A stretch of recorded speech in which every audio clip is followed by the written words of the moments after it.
Hi, everybody. So I know it's been a long time since I've done any type of update, but I wanted to come on here and talk about what my experience has been on Sertraline, also known as Zoloft.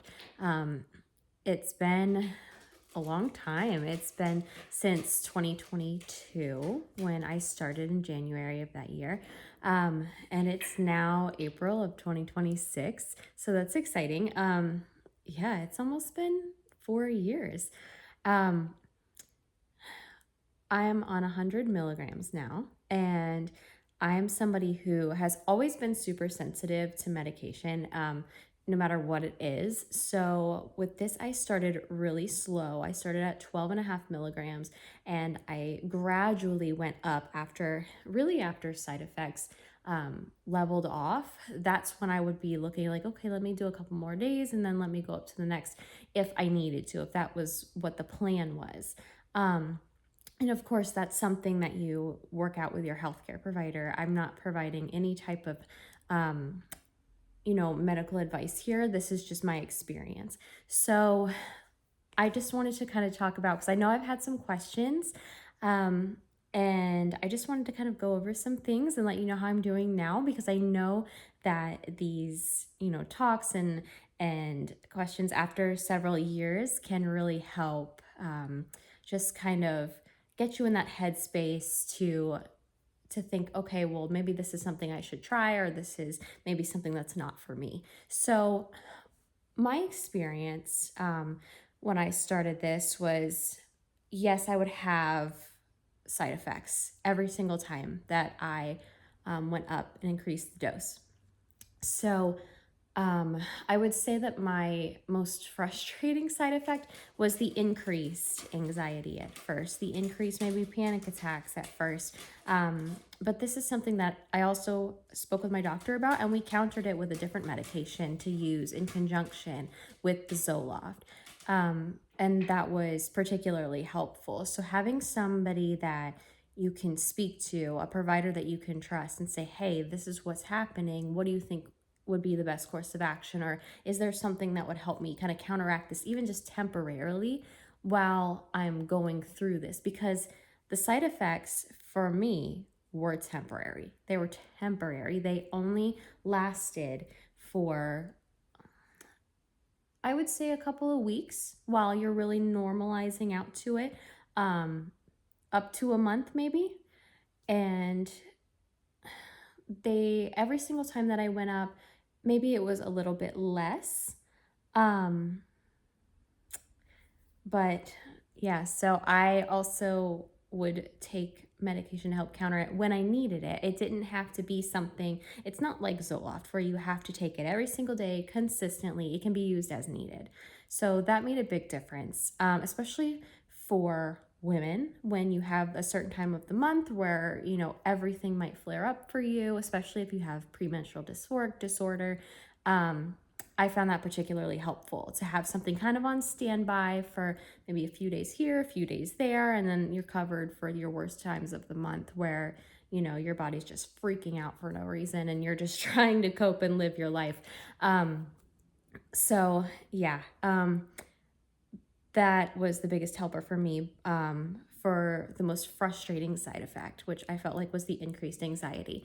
And, the SSRIs do cause that because there's a time, kind of imbalance, I guess, between when one neurotransmitter is really being fired versus the other one. So everything has to kind of, line up and equal out before those side effects are going to dissipate. I had headaches on occasion. I already have migraines. So for me, the flaring up of the migraine was very frustrating at times. But again, something I worked with my doctor on. Um, Mood swings. Mood swings can be a little bit frustrating too. But that's something, again, that the medication I used helped counter the anxiety, helped counter those as well, because it's very linked. It's all connected, right? So that was helpful. And what else? Physically, I felt like I would get, super dilated pupils in the morning, or, I would have some nausea on occasion. Um, but the physical symptoms weren't really bad. I wouldn't say they were something that would totally deter me. Even the nausea wasn't terrible. I know some people tend to get it a little worse. Some people tend to get vomiting with it. But for me, it was temporary. And you can always go to your doctor and say, hey, this medication's making me really sick and it's not going away. Should we try something? Should we switch the medication? So that's, again, a conversation to have with your provider. So that's kind of how that was for me. Now, fast forward almost 4 years later, and I am doing great. I've been up on 100 milligrams for over a year. Um, it's really made a huge difference in my life. I've also kind of eliminated some major stressors too that were causing a lot of increased anxiety and a lot of increased mental and physical symptoms. When stress just takes over and your environment is not what, you know, it could be, it's not positive, it's not helpful, it's not happy. Um, it can make things much, much worse, right? So it can increase headaches, migraines, body aches, pain, depression, anxiety, just feeling down, feeling achy. All these things can be so linked. Mood swings, outbursts, things like that. So, yeah, I've eliminated some toxic things from my life. And that was something I really kind of had to take stock of and say, okay, this person is, only coming to me when they want to complain, complain, complain, complain. And this is something we've talked about 1,000 times. I can't help them. They've vented. Now it's starting to wear me down. I've said something and they're coming at me like I have a problem. No, you got to go. No, that's not going to work. Because that's not okay. And it's not healthy for anybody involved, right? So moved on from things like that.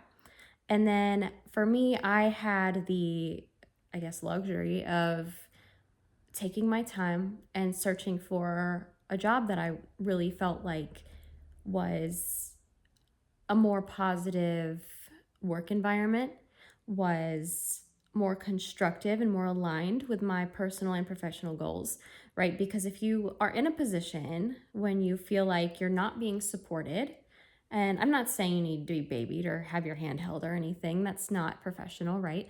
So when you don't feel like it's the right environment for you or there's no growth opportunity and that's what you're seeking, then that can cause problems. So I I really held out though. I have to tell you, I really held out. I was very particular about what I was looking for because I really wanted it to be the right fit.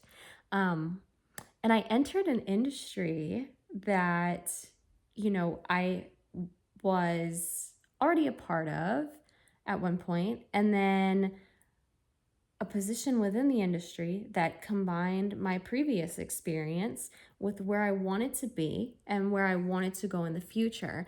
And I felt like it was such a positive impact for me. Um, I had been a bedside nurse for a long time. I took a break from nursing because of my health concerns and other things going on in my life and COVID and all the things that came with that. And, you know, kind of went from there. So when I took that break, I did some other things just to kind of explore and change up my day because I was really going through the start of this acute anxiety flare up because I knew that I had always had anxiety disorder. But I never treated it. I never sought the care that I needed. And it exploded when I had a ton of bad things happen to me, in case you didn't know, in 2020. So that was really the beginning and why I'm even here today and able to review any of this for you.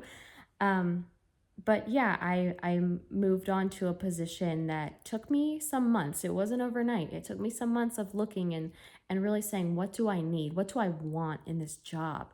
And it utilized my clinical background and got me away from the bedside, which I love caring for patients. I absolutely love it. I am somebody who cares so deeply about people and about making, a situation better for anyone that I can. I have training from NICU nursing to critical care and emergency and pediatrics and to adults and emergency and critical care and ICU.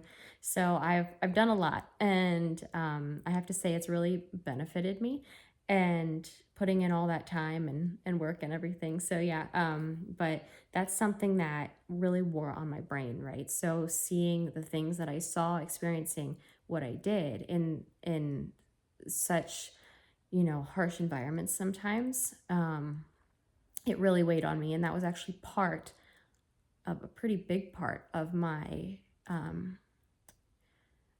flare up in my anxiety and what really made things hard. I also kind of had some difficult people around me at the time and had other stressors as well. So it just was all kind of a hard situation, and everything kind of played off of each other. So I think that's really kind of where that caused everything that happened to me. Um, but yeah, so that's why it was imperative for me as part of my, future and my mental health to make some type of change, some type of adjustment. I took a position in um, hospitality. I took a position in hospitality for a little while and just got out of healthcare, got away from the things and the people that were causing me problems. And that was a big help along with all the medication because, again, this was an underlying condition that I had that wasn't treated. So anyway, I eventually, like I said, used my clinical background and got away from the bedside. And now I'm doing something that I'm like, okay, this is my niche. I can utilize my background and kind of look at some business aspects, basically, is what I do. I do more background things, but it directly affects patients and it directly affects the hospital. And I get to do so much advocacy work behind the scenes, and I just love it. And I feel like it makes me so happy. I feel like you can see it in my face. And how much better is that when I'm like this after, so many years? Because I've been a nurse since 2017, early 2017.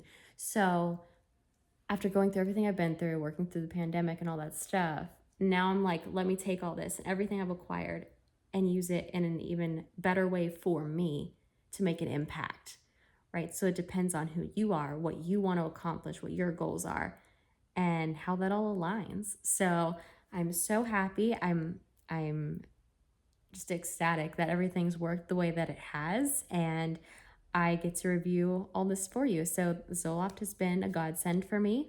I worked really closely with my, healthcare provider and was able to adjust things as needed and ask for advice when needed. And I made those, changes in my life too. So healthy lifestyle, healthy people around you. You are who you surround yourself with. So be mindful of that. And then, just looking at where these little moderations and changes need to be made. And that's really all. I mean, I'm like, oh yeah, it's so easy. No, it's not. It's not. It's taken me 4 years. It's taken me 4 years. So this is not overnight. And I know there's a little bit of rambling, but I wanted to show you how I'm really feeling and how I go from talking about this was the worst part of my life. And then I gradually made all of these changes and really sat down and looked at myself in the mirror and was like, what is working and what's not working, okay?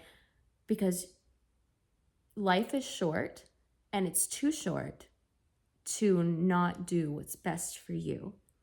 And it can be such a slow process, but once you really put that time and effort into it and you give it that time and you take it day by day and you do what's best for you, and oftentimes just changing one thing at a time, especially when there's medication involved, that's going to make you feel really bad. If you do feel bad, if you're sensitive like me, one change at a time can be more than enough.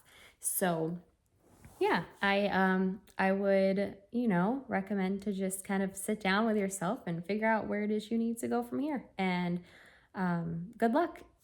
Thank you.